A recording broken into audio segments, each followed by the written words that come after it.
Oh yeah. Gotta love that 8-bit sound.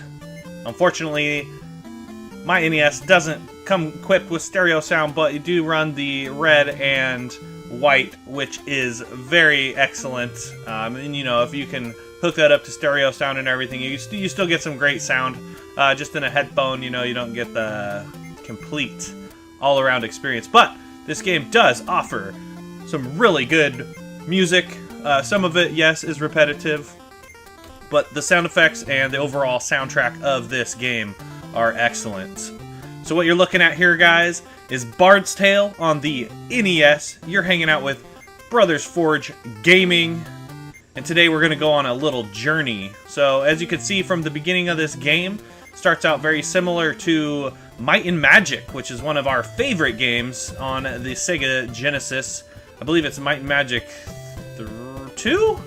I don't know, it's just called Might and Magic, but I think it's the second one. We didn't get the American release here of the first Might and Magic. I believe they're similar games, but 2 is maybe just kind of like the you know, the US release version. Not 100% on that, but there is a third one you can get on the 16-bit era as well. I picked it up on the Super Nintendo. I'm not sure if it is available on the Sega Genesis, although I'm sure that it is. Anyway, back to what we're at here, Bard's Tale. So it's your standard kind of dungeon crawly game. Very cool, top-down, you know, first-person view of going through the town and finding different things. As I went through here, most of these rooms are either these empty cells, or there's a couple. There's like a lot of bars. Like this town is all bars. So basically, what you do is you go around. You get attacked as you walk through the town. Obviously, you know, you got to build up your characters. My number one complaint so far on this game is that you don't have a healer. I thought the bard would maybe be a healer. You know, she gets some spells or some songs or whatever. You got to buy an instrument. Maybe I didn't buy the right instrument. Maybe you got to buy a harp or something, and I bought a guitar. I'm not sure. But I couldn't figure out any way to heal anybody. So you get your spells and your songs, which I don't do anything as far as I can tell. But you know, you do get your casters. So I got some pretty powerful sorcerers. Your fighters are really powerful. I can't find any items that heal, any potions or anything. You can buy a potion, but I don't know what it does. You drink it, it doesn't do anything. So far for me, this game's been pretty tough, because I've never played a game like this where you don't have a healer. I mean, you're basically playing an RPG where all you do is get attacked, and you can't heal your guys without going all the way back to the start. So, as I mentioned, you kind of cruise around, you finally figure out, okay, you got to go to the Scarlet Tavern and ask for grape juice. And it said something, one of the guys talked about if you drink grape juice, it takes you to the underworld.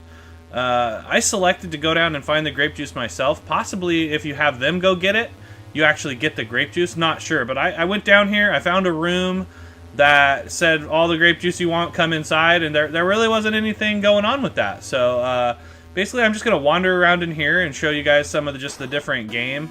You know, some fighting screens, some of the different stuff you can do, spell-wise, attack-wise. But basically what you're looking at is a very rudimentary dungeon crawl where you have to pretty much manually select everything. You know, there's no easy mode on this one, so you know, no auto battle, none of that. You know, you got to do it all by hand. You got to light torches. You got to do all this different stuff.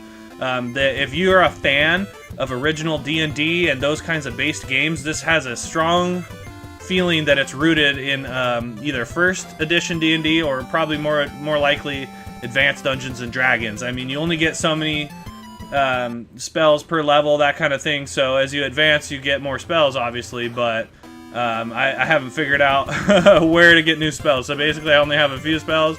Maybe you got to buy them. You got to learn them. As you wander around in the town, there's these gates. I didn't really show those, but as you wander around in the town, there's these gates that they're all sealed. And I talked to one of the people, and they said that there's no way to like actually open those, but maybe there's a way to go like around them or through them or something like that. So I'm assuming at some point maybe you can find a way out of there. You probably have to battle somebody. One time I investigated one of the doors, and some like crazy monster attacked me, so I had to put that you know, knight or whatever it was down. And then there is a statue that you have to go by to get to where the Scarlet Tavern, and that every time you search that, it attacks you as well. The main concern is killing the wizard before he summons the ogre, because the ogre will probably wreck you. Basically, those casters I was fighting too, they all summon this wolf that is like 10 times stronger than any of the enemies you fight. So basically, if you let them proc a summon on a wolf, your adventure is probably over, because like I said, I can't figure out a way to heal.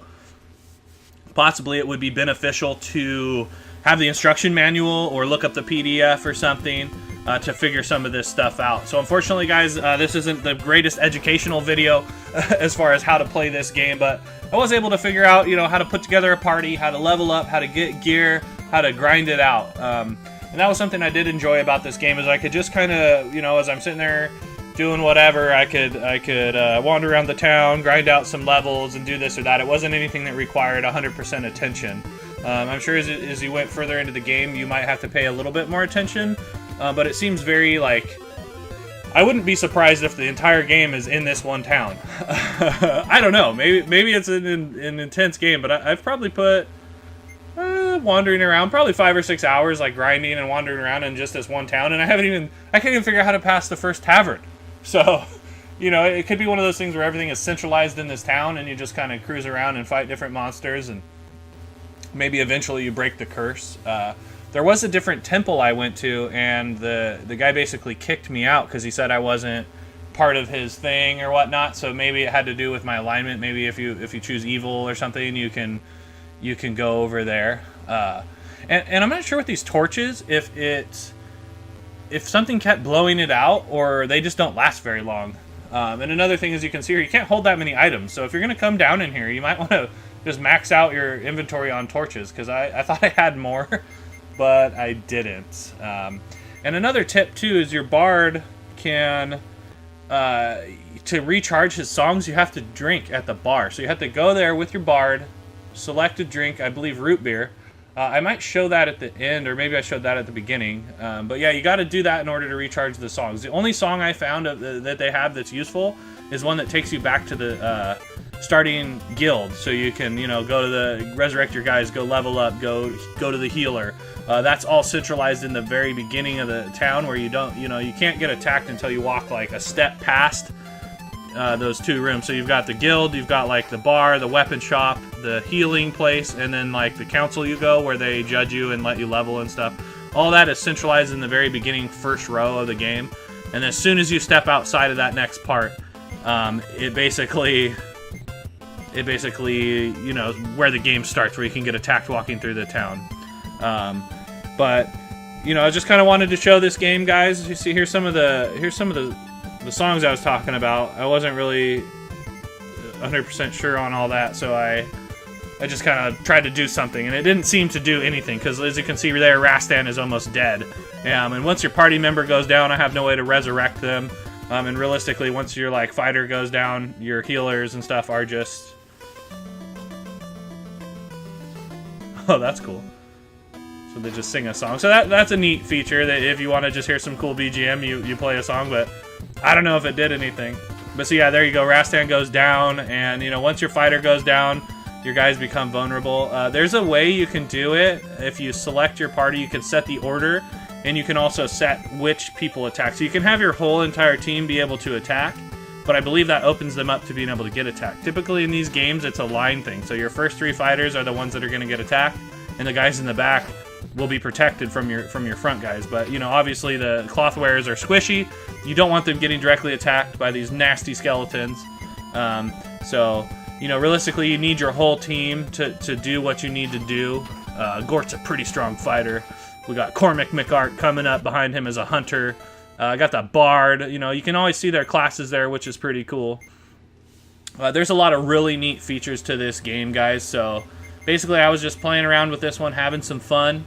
I wanted to go on a little adventure here. I thought maybe that I'd be able to solve the mystery of the grape juice and do all that and be able to actually put up something that was useful. But as a recommendation, man, almost made it out of here and got attacked by these spiders because I'm running low on torches. I got a dead dude. We're running out of supplies, all that stuff. So I was like one step away from exiting the dungeon, and I got attacked by these spiders. Can I live? But no. So realistically, yeah, like I said, I just wanted to show this game. It's a really cool game out there. It's not too bad. I believe you can pick it up card only, probably for around $10 or so, which for an RPG on the NES of this caliber is fantastic. Most games of this kind are about $50. You know, if you think about any of the D&D games or any of those. Some of the Ultima games are a little bit more pricey as well. But there are a few games like this out there you can grab up. What is it? Dungeon Magic is another one where it's a really cool game like this.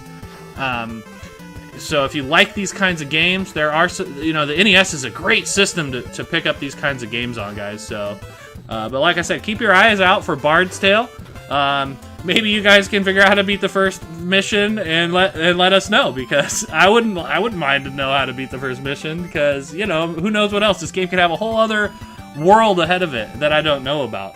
But you know, a lot of NES games that you didn't play and know growing up, and that you try to play now without manuals and stuff, or anybody that you know that's played it to tell you, hey, oh yeah, all you need to do is like go to this one spot. You know, a lot of time you get just, you know, you can't beat the first level in some of these games, so you know, that's just the way it is. But well, yeah, like I said, guys, thanks for hanging out, and we'll see you next time. This has been Brothers Forge Gaming.